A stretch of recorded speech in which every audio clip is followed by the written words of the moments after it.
This Week with the Morning Q Crew. Q93, Alexandria's #1 hit music station. Now, you probably heard the saying, a little goes a long way, because it can apply to a lot of stuff, right? I mean, from kindness and patience to like a chili powder and ketchup, lubricant, a lot of different things. Well, in a new poll, 72% of people believe that it's the littlest things in life that can bring us the most joy. I agree with this. People say those pleasures can remind them of what's really important. And it boosts your mental health, and it helps you to live more in the moment. It's kind of things we take for granted, right? The small little things. Yeah, like chapstick for me. Yeah, I've been using a lot of that this week. Chapstick. You see me. I have one that stays here, one that's in my bag, one that's in every vehicle I own, one that's every desk that I have, and one that's in my pocket. I accidentally washed mine. I put it in the dryer in the washer. When I pulled it out, it was all liquid. Nope. A smile. A smile is one of those little things that goes a really long way. Laughter, a compliment. Compliments are really nice. Yeah, those are really nice. A free drink. Hell yeah. Respect. RESPCT. A little walk outside can help make the day a whole lot more productive. It does, and we've talked about that before. Just going for a walk, just go out in the sun, the wind. Absolutely, especially right now when you're not sweating balls outside. Yes. Good gosh. Flowers, a piece of chocolate. Oh, yeah, chocolate makes the world all better. Chocolate. And then some confidence, a power nap, and a candle. Yeah. I love a good power nap. Man, and a birthday card. I got one this week from family, and I was like, oh, how thoughtful. Isn't it ironic how far a birthday card can go? It is. Especially when you put money in it. Josh. Well, if you just send a card with just a card, like, it's kind of a waste of money, honestly. You could have gave them like the $5 you spent on the card. There are some things, though, that it's like, okay, you want to tell people like a little bit goes a long way, like salt. Like, please quit salting up the food. And pepper. Butter. Oh, I like a lot of butter, though. Yeah, but there's such a thing as too much. Hair gel. Cologne and perfume. Ginger spice. Like, there's a lot of things that it's like, okay, back up. Salad dressing. I have that problem. Every time I go to put my salad dressing, I end up putting too much, and I try not to, and I still do it. It flops out on it. Yeah. Too much syrup on something, too much sugar. I could go on and on and on. So be thankful for the littlest of things in life. A smile on your face.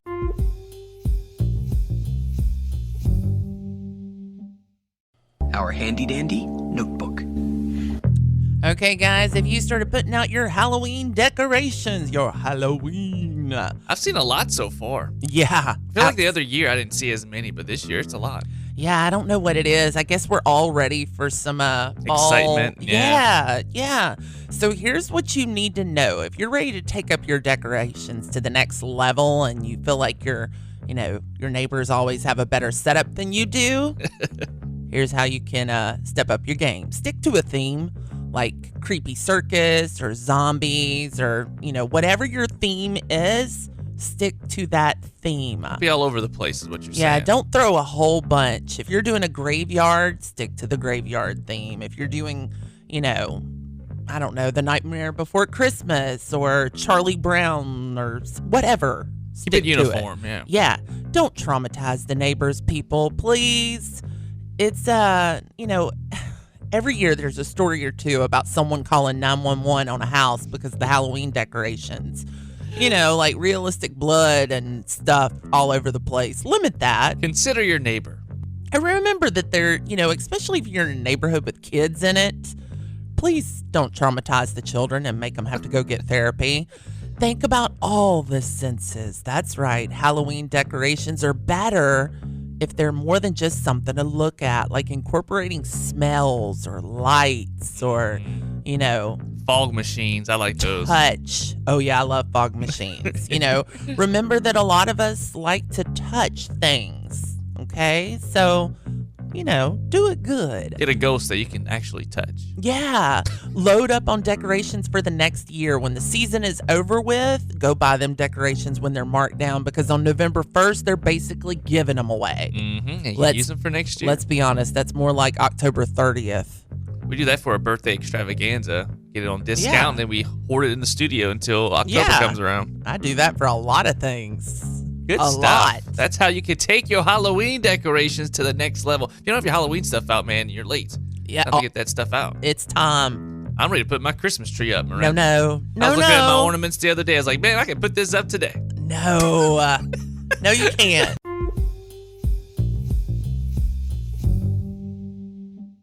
Q93 Alexandria is number one hit music station. So cars, they've had governors in them for a long time. That means that they like sort of cap out the top speed. Most cars can't go above 120 miles per hour or some 155 miles per hour. Well, there's a new feature. They're talking about using GPS to pinpoint where you are, check the speed limit, and prevent you from going over the speed limit as it's posted. How crazy is that? I am not down with this. Basically, like the government is controlling the speed of your car. I am not okay with this. Do you know how late I would be? If I've rode with you before. you know how bad this would be for me? This would be horrible. It'd actually be great if someone's a passenger in your vehicle because, man, you'd be going all over the place. Ugh. Suck it up, Buttercup. New York City is testing it out with 50 government vehicles. If you hit the speed limit, an alarm goes off, or the accelerator, well, it just cuts out until you are at the accurate speed. There's an override button that lets you speed for 15 seconds in case you need to merge or meet the flow of traffic, but that's it. Which I'm glad they include that because that was going to be my complaint. Was like, what if you need to hurry up and speed real fast for a reason to avoid a car crash or something? And you can't because your car's like, sorry, bruh. Hold up, homie. Let me say something to you. If you are going the speed limit in Texas, you will get pulled over and told. And I know this because my ex-husband did. We got pulled over because we're on our way to San Antonio and he's going the speed limit. I'm like, dude, you don't drive that here. You have to go with the flow of traffic or you will get a ticket. I think that's everywhere, to be honest with you. I know I always go about 5 over the speed limit and people are running me over. No. So I say give a little leeway. Let people go 10 miles over the speed limit. No. In Texas, you're going 15, 20 miles over the speed limit. And we did get pulled over. And the cop was like, you are not going with the flow of traffic. You're going to cause an accident. And he was still going 10 miles over the speed limit. Well, maybe they'll consider that when they pinpoint your location with the GPS. They'll know you're in Texas. And they'll be like, oh, those people drive crazy. And you got to go like 30 miles over the speed limit. Right? Right? So that's what they'll do. One expert said he expects most people won't like this idea, but he thinks there's a very good chance all new cars will eventually have this someday. I know, like my parents' new vehicle, it's fancy. It already kind of has that. If you're in cruise, it wants to stop if you're getting too close. I don't like that at all. I can get used to it, I guess, but I don't think I would like it. I tell you what, I love it. It's in both vehicles and it's amazing. Then you should like this. No. This makes me go the speed limit.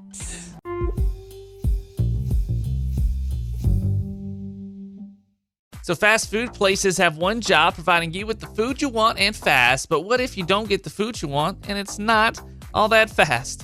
Well, a data analyst company that uses mystery shoppers to grade places on customer experience just released its annual report on fast food joints. Okay, and for the report, the mystery shoppers went to 10 chains at more than 1,500 locations nationwide from June through July. And here's what they found. The average total time spent in drive-through lanes decreased by about 10 seconds from a year ago to 372 seconds. You know why? Because they make you pull forward and wait. I was just getting ready to say, because they built those lanes where you're like, oh, can you pull into slot number 1? Can you pull ahead? And before you know it, there's like a whole side parking lot full of people waiting on food. I can't stand when they ask you to move up. Like, no, I shouldn't have to. Yeah, I know, right? That's more than 6 minutes you're staying in line, and it's almost a minute longer than pre-pandemic times. Overall, though, order accuracy is about 85% in this year's report, which is about the same as last year. That means 15% of the orders were not filled correctly, though, y'all. At least it didn't get worse, though. Yeah, it didn't get worse. The 5 fastest chains, according to this study, are KFC, Taco Bell, Hardee's, Dunkin' Donuts, and Carl's Jr. Chick-fil-A was number 1 last year, but they are dead last this year. Wow, talk about a deep fall. Yeah, that's massive. On average, though, Chick-fil-A had the most cars in line, But they weren't last just because of the long lines. They measured lane wait and at the window service time, and Chick-fil-A was the slowest for both. And you know what? I don't go there that often, but I think because we're so just consumed with how long the line is, we don't realize how long it takes to get through the line. You don't really think about that because you're like, my God, there's so many people. Yeah. But you're not thinking about, like, it really takes a long time to get your food over there. Yeah, well, Arby's and McDonald's tied for first in order accuracy this year, followed by Burger King, Carl's Jr., and Hardee's. Chick-fil-A was number one last year, but they tied for 7th this year. And according to this, Wendy's was the worst with accuracy. Oh, man. For what it's worth, though, the most common error is including the wrong beverage. Really? See, that to me would be the easiest part. See, and to me, I don't really care if you give me the wrong beverage. Just don't short me on my fries or my sandwich or my apple pie, you know? And if you're wondering, Starbucks, well, they weren't included on this. The 10 chains in the report were just Arby's, Burger King, Carl's Jr., Chick-fil-A, Dunkin' Donuts, Hardee's, KFC, McDonald's, Taco Bell, and Wendy's. The Starbucks is really not fast food. It's a fast coffee place. Yeah, exactly. And this is, by no means is this local. No, it's multiple places. However, I will say this. Recently in Lobdell. I always get the L's mixed up. That's a big difference between Lobdell and always LeCount. Get the L's mixed up. Are you getting ready to talk about that stupid McDonald's? No, I went to the Wendy's they had just built not long ago. Oh, yeah. And we're the only person there. And the lady made me back up and then go forward again. And I don't know why. So maybe if you work at a fast food restaurant, you would understand why she made me do that. Like, I'm at the window waiting for her to give me my food. And she's like, would you please back up? And I was like, where? She's like, just back up a little bit. So I backed out past the window, and then I went forward again. Like, did it, like, make the thing go away? I don't know what that did. The counter. Yeah, I was like, reset come the on. counter. I'm the only person here. You shouldn't have to do that. Yeah, that sounds like they reset the counter on the service. Yeah, I was like, oh.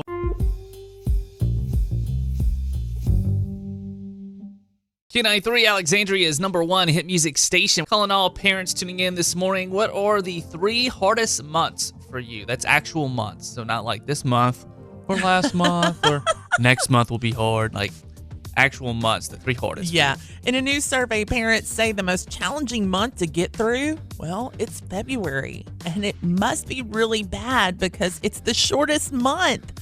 January and March tied for the second worst, which means that there must be something extra difficult about the winter months. Well, let's be honest. You just spent a whole bunch of money on Christmas. You just spent a whole bunch of time with all your family. You're irritated and broke as hell. And then January rolls around and you got to file taxes. And then you've had all this stuff going on for the last few months, right? Yeah. And then you enter January, we always say this, and there's nothing to do but work and pay bills. Yes. And then if you're in Louisiana or in the South in general, January, February, it's going to be Mardi Gras season. And then March, you're just freaking exhausted. Let's be honest. See, I'm surprised February is number one. I would say January, because that month goes on for what seems like forever. I think March is I think it's March too that's really, really long. So I would go January, March, and then February. Well, they didn't ask why in this survey, but there are plenty of possibilities. They assume that it's because there's extra effort in keeping kids dressed properly because of the winter months, getting around to activities in the winter weather. Kids may be more likely to be stuck inside during those months, which definitely can play an impact on that. Kids may be more sick, and some parents may be operating with less time off. And you just had them for like 2 weeks for Thanksgiving and then 2 weeks or a week for Thanksgiving, 2 weeks off for Christmas. It's a lot. So you're like, these kids. It's a lot. And then March, it hits you where it's like, oh, school's almost over and I'm going to have them all summer long. Fantastic. That's why you should love your teachers, because they put out those kids every single day for not much pay.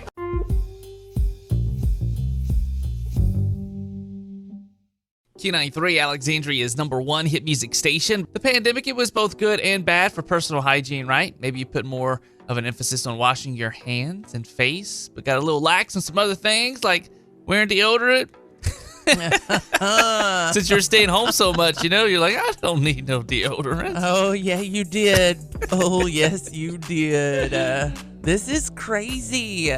Apparently 90% of people said they wash their hands and bathe regularly, but deodorant is not one of those things they think about. 87% routinely brush their teeth. 84% use deodorant or antiperspirant. The thing that alarms me is how many of that percentage is missing. 83% wash their hair. 81% specifically wash their intimate areas. The hell are you other people doing? Where's that 19% at? Their intimate areas. Oh, and 77% make sure to wash their face and care for their skin. How do you not do that? News alert. You should be washing all of that. Every bit of it. Everything. Every bit of it needs to be a good scrub down. Okay? And, sometimes you think you don't need deodorant. You do. And for some reason, you may not smell it, but other people do.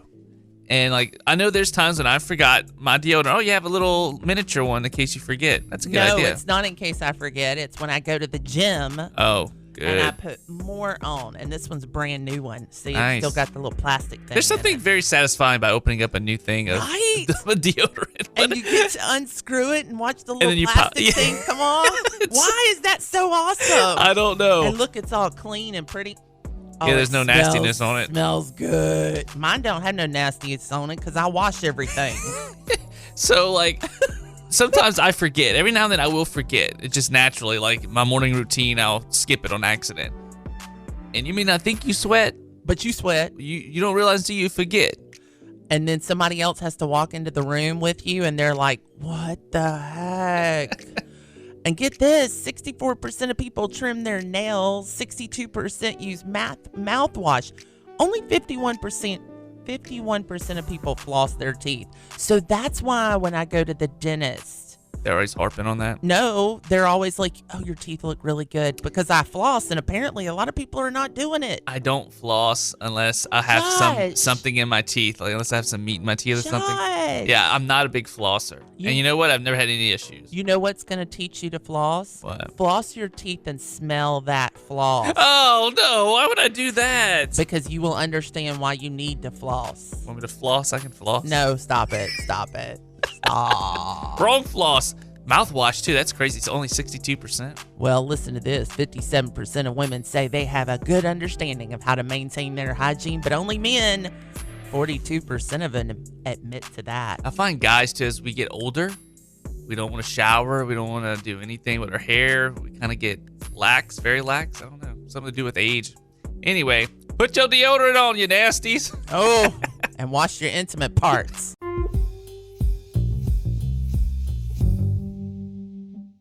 Q93, Alexandria's #1 hit music station. All right, so every now and then, people will forget that they're not as anonymous as they think online, right? And they start bragging about something they really shouldn't boast about. And there's a thread online where people are sharing examples, specifically when the bragging becomes a red flag. Oh, absolutely. Like when they're boasting about being a good person.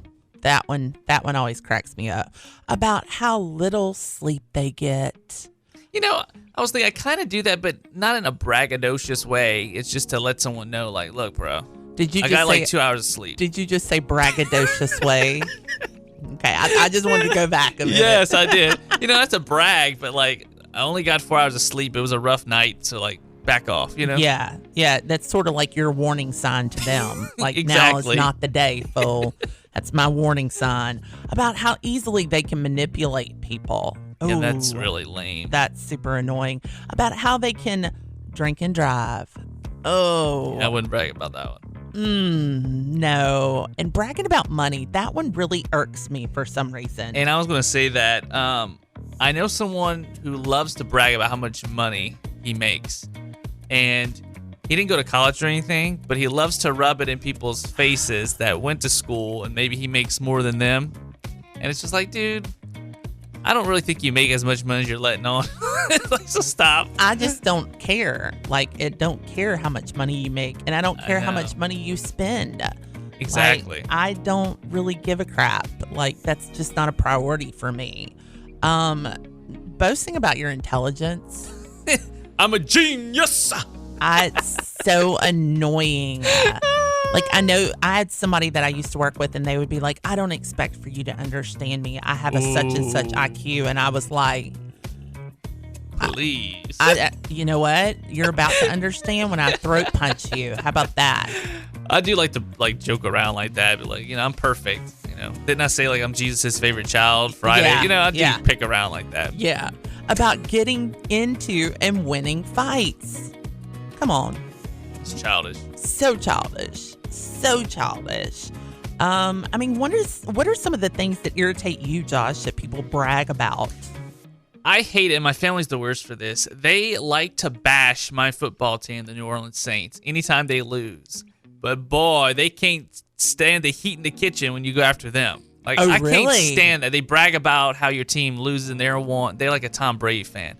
They used to be Patriots fans, right? Because he was with the Patriots. Now so all of a sudden they're Brady fans. It doesn't matter where Brady's at. So I'm like, what are you going to do when he retires? What team will you be rooting for when he retires? So I hate that. Don't brag that your team won and mine lost as a way to insult you or throw jabs at you, I think one of the things that irritates me is when people, other than the spending money or how much money they make, that really irritates me. That's probably the top of my list, is when somebody brags about what part of the country they're from. Oh, gosh. Only to put down where you're from. Where we're from. And I'm like, well, if it's so bad, why are you here? It's I don't really give a crap where you're from, to be honest. I don't really care because it doesn't matter where you're from. It matters where you're at. And if you're a Yankee, don't worry. We already know where you're from. Because we can tell. Anywho, let us know some of the things that people brag about you. It's not cool, man. It's not cool to be braggadocious. Yeah, braggadocious. You just making up words this morning, huh? 318-473-0093 or DM us on the socials. I think braggadocious is a word. It's not. I'm going to Google it. Google it.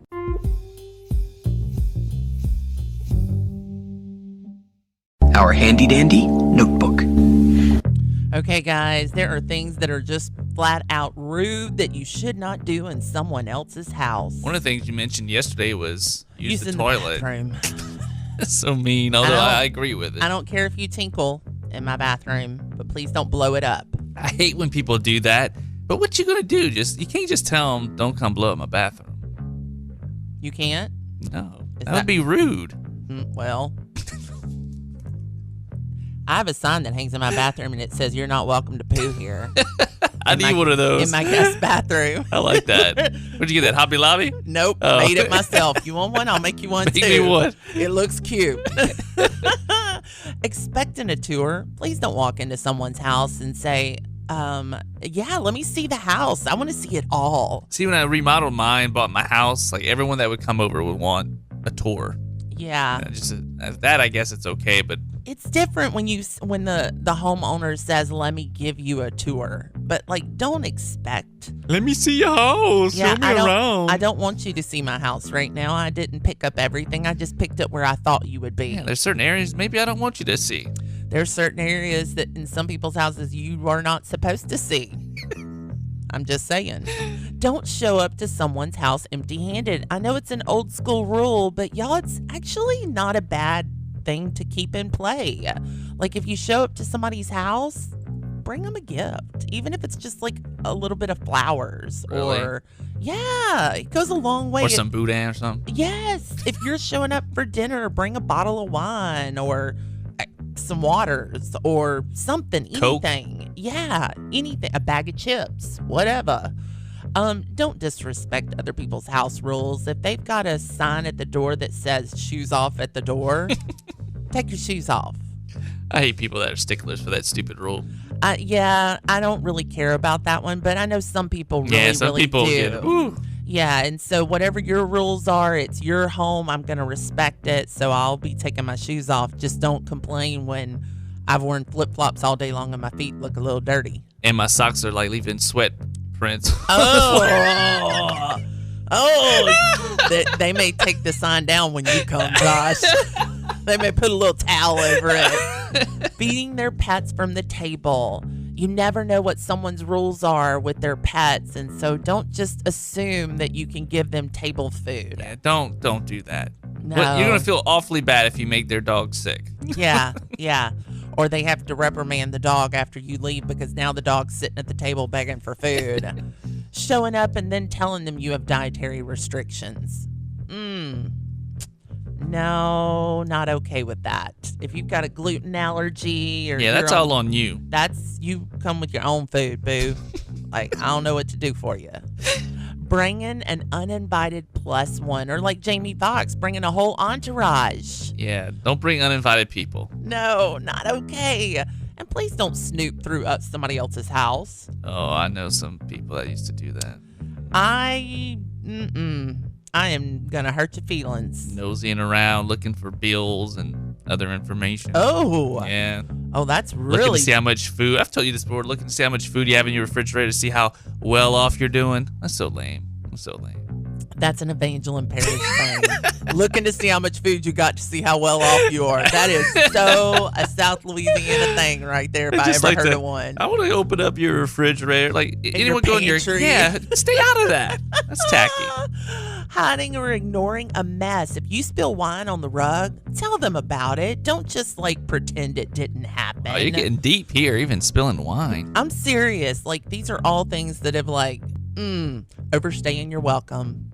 Yes, don't stay for 10 hours. People want to go to sleep and have some alone time. I think you remember me talking about this. It was last year. I had somebody come and watch my dogs, like pet sit my dogs, because, I can't board them, but they're too spoiled. And so I usually pay someone to come stay at my house and stay with Ollie and Fiona.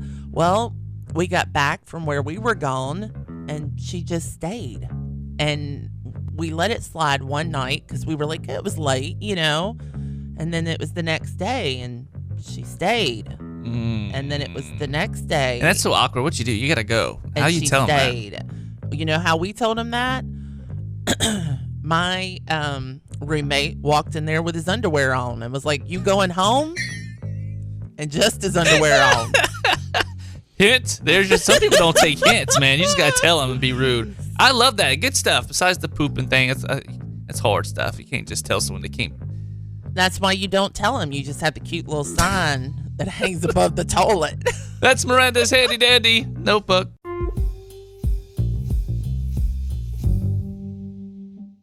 Q93 Alexandria's number one hit music station. Okay, who is the world's hottest bald man?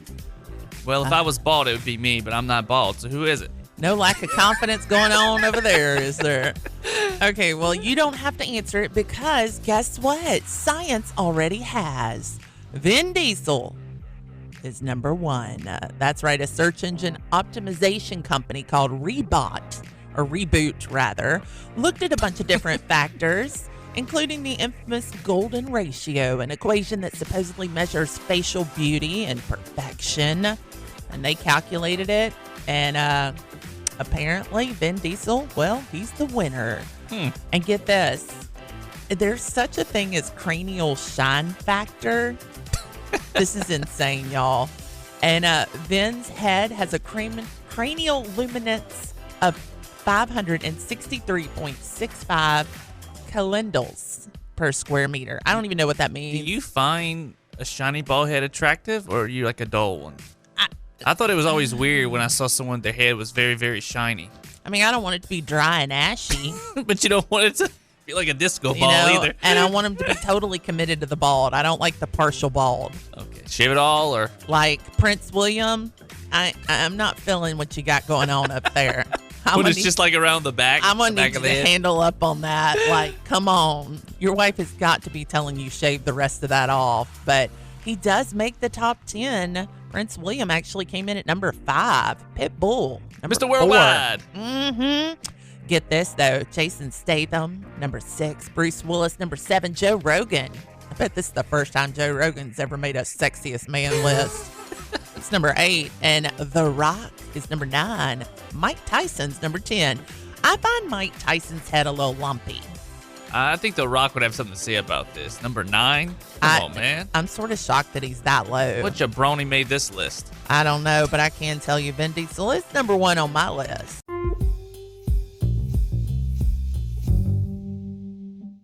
Q93 Alexandria's number one hit music station. We have some really special guests joining us in studio this morning with the Rap Beats Parish Fair. Ladies, introduce yourselves. Hi, I'm Abigail Norman. I'm the Rapides Parish Fair Queen. I'm a junior at Alexandria Senior High. I am Bella McLean. I am the senior princess, and I am in 10th grade at Pineville High School. I'm Adeline Norman. I am the junior princess. I'm in 6th grade at Rapids Academy. Awesome. And you guys were crowned just Saturday, right? Yes, sir. What was that process like to go through all that? It was long and short at the same time. When we submitted our applications, we had to write a little bit about our past fair experience and why we would want to be fair royalty. And then Saturday morning, we went in early for our interview, which that was the main part of deciding who would be fair royalty. And then just throughout the day, we did different things. And then that night at the pageant, we did an on-stage question and modeling, but really the main part of why we were chosen as fair royalty was from our interview process. Cool. And as queen and princess, what are your duties? Our duties are basically just to be there for the community, meet the community, and, attend all of the livestock shows throughout this week, be at the fair, be present, have a, big smile for people to see, and then, of course, being that influence to the younger kids. Sweet. What's your favorite part of the fair? I have to say that my favorite part of the fair is going and showing my livestock, because that's what I do most of my time, is I spend time in the barn and with the animals, so. That's cool. I have some cousins who are big 4-H'ers. I think me and Bella would have to agree with her on that. Yeah, and I may or may not have said this at my pageant during my interview, but I said that my favorite thing about the fair was the rides that make my stomach go up and down. Oh, you like the big rides, scary ones, absolutely. roller coasters? So the fair starts on Wednesday. We do have advanced discounted tickets, too, on sale beginning today at 11 a.m. You're at 1115 Texas Avenue in Alexandria. Any final words? Just come out, see us Wednesday night at 5. The fair opens at 4. Just be there. It's a fun thing for the community to have. And yeah, there's many different opportunities. Thursday night's date night, and Friday is our band Friday. Sweet. Tickets cost $2 at the gate. Come eat some funnel cake. Yes, absolutely. We'll see you guys over there. Thanks for coming in. Thank you. Thanks for listening to the Best of the Morning Q Crew podcast. Wake up with the Morning Q Crew weekday mornings from 6 to 10 a.m. on Q93, Alexandria's #1 hit music station. And be sure to subscribe to this podcast so you don't miss the best moments from the show each week.